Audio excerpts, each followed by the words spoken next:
My name is Shijie Cao. Our group will do database and hardware design for the cafe scenario. I'm going to give a presentation about hardware design. After my part, my group members Yi Zhang and Tianmu Qiu will talk about the database design. Okay, about hardware design of Sam's Cafe. Firstly, I will list a full configuration of hardware. Then I will discuss the sub-configurations respectively and identify the reason why I choose them. Alright. It is important to note that for a size of Sam's Cafe, we don't need to choose the best hardware, but the most cost-effective hardware. This is an ideal combination of hardware that I think. Let's move on to the processor. This processor configuration is listed as following, which is 64-bit, commonly used and popular nowadays. The performance of G5400 is normal, but it has high cost performance, which is enough to handle the business. The advantage of this processor is that upgrade version of Pentium processor equipped with Coffee Lake core is still the continuation of the previous generation of cost-effective route. Equipped with high threading technology, similar to the performance of the old Core i3, in the mainstream and entry platform are very eye-catching performance. The storage of hardware option is the key feature of whole configuration. We are going to use 2 times 1 terabyte setup RAID 1. The available space is 50%, so it's 1 terabyte. 1 terabyte of disk capacity is a standard option on the market, enough to handle the size of Cafe database. RAID 1 has a function of data backup. When the data is missed, it can easily recover the missed data from mirror disk. So the advantage of RAID 1 is one of the hard disk can be damaged. If one of them is broken, it still can be replaced. Because of the RAID 1 feature, the write speed is slow. However, for Cafe which may need 2 or 3 casual disks, it's enough to deal with. Using 8 gigabits RAM is enough for the same reason. If you ask me where to set the server, I say we can just set in the Cafe office. As you can see this picture, I see we can which is just a computer case. Because some Cafe is small non-chain Cafe, the computer case can be stored in the Cafe office rather than a higher security location, such as the large computer room, but access needed to be restricted. Here is a scenario. The manager provides the database administrator with the database account, password, and specific access rights, so that only the administrator can operate the database. The network configuration is also important. I recommend using this network adapter driver. This network adapter driver is support gigabit speed. It can easily handle the data transfer of transaction. It will reduce the time and the cost to choose TCP and IP protocol, which is a very standard and widely used network communication protocol. About the reliability, the level of uptime is 99%. It's not necessary for server to get higher uptime because the database only runs on working hours, such as from 9 a.m. to 5 p.m. So downtime outside of this cover would be okay. If we choose this computer case, the price is about £600, which is a decent price. Let's finish here. Ziyi Zhang and Tianmu Qiu will give the content of database design later. Let's move on to the database design. As mentioned in the cafe scenario, the whole database should not only maintain information of the stock held by cafe, but also the scheduling regarding the private events. I intend to discuss the private event database design. Actually, the database of private event should contain the event name, sales, deposit status, and time. And we designed two tables to maintain this information.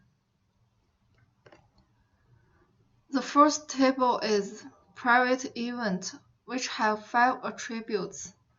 Their event ID, user, event name, sales, and deposit status. Event ID is the primary key of this table, which could uniquely identify events, so it cannot be null. The date type of event ID is fixed integer with length 10. Actually, event ID also plays a role as foreign key references event schedule table, but I'll discuss it later. Attribute user and the event name are respectively represent the name of people who booked the private event and the name of each private event. The date type is variable length character string with maximum length 30. Sales and deposit status are highlighted parts because they could indicate the level of sales during a private event. Sales is 8 length variable double, which is the total income from hosting events, but excluding the £5 deposits. And the deposit status is status of deposit. It has 3 types: non-refundable, refunded, and to be refunded. This slide shows the SQL statements to clarify the events into 3 status. If the sales is less than 300, the status should be non-refundable. While sales is greater than 300, there are 2 situations. If the deposit is returned, the status should be refunded. Otherwise, the status should be to be refunded. Now I'd like to focus on event schedule table, which lists the recent and upcoming private events. In fact, this table just separates the start time and duration from the private event table.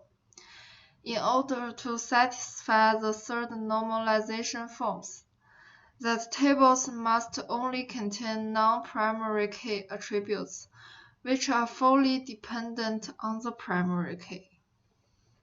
Under this circumstance, event ID is not only the primary key, but also the foreign key references private event table. And simultaneously, as seen on the screen, date type of duration and start time is different because of the first normalization forms. but none of them can be empty. As I mentioned before, this two table meets the requirements to list the private events and to point the sales level of private events.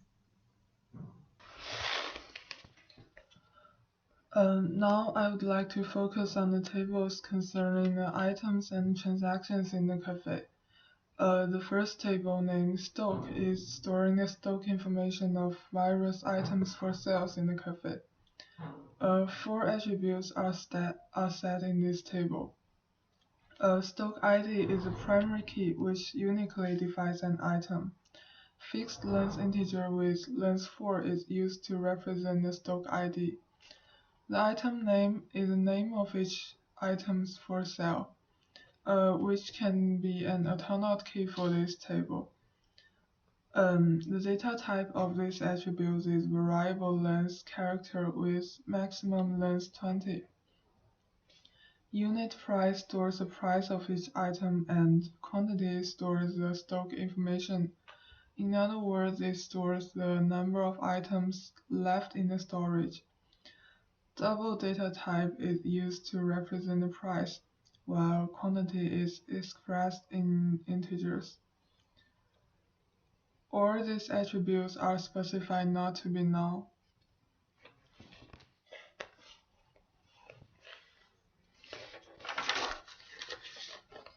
Then I'm moving on to the last table, transaction.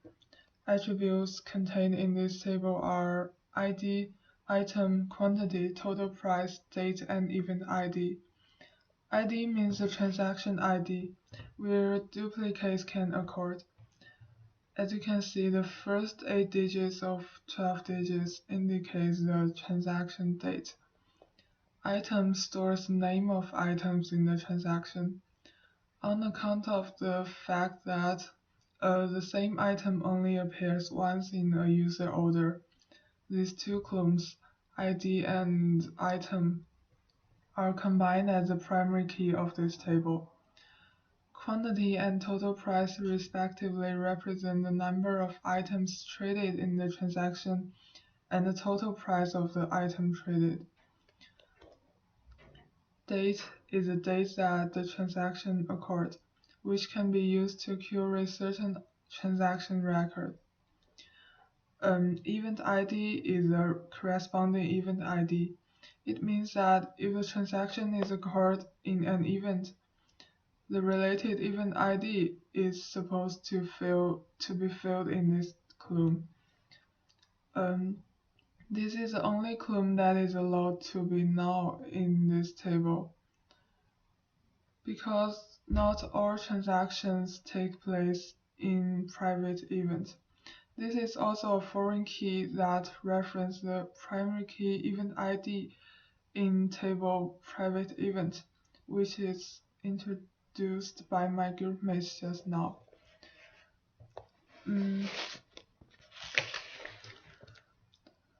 According to the stock table, the stock levels of various items for sale in the cafe can be easily figured out by querying their quantities. An indicator of how high or low it is the ratio of inventory and sale in a period of time. As for the weekly income, it is divided into two parts: incomes from the transactions and the non-refundable deposit. Select the date value in transaction table for 7 days and add up all the total price of the selected tuples to calculate the incomes from transactions. The second part relies on the private event table introduced previously by my group mate. Find out the number of tuples whose deposit status value is non-refundable. Each of these tuples lead to an income of 50 pounds. Calculate the sum of these two parts to get the total weekly income. So that's all of our group's presentation. our group members respectively talked about our hardware design and database design. Thank you so much for listening.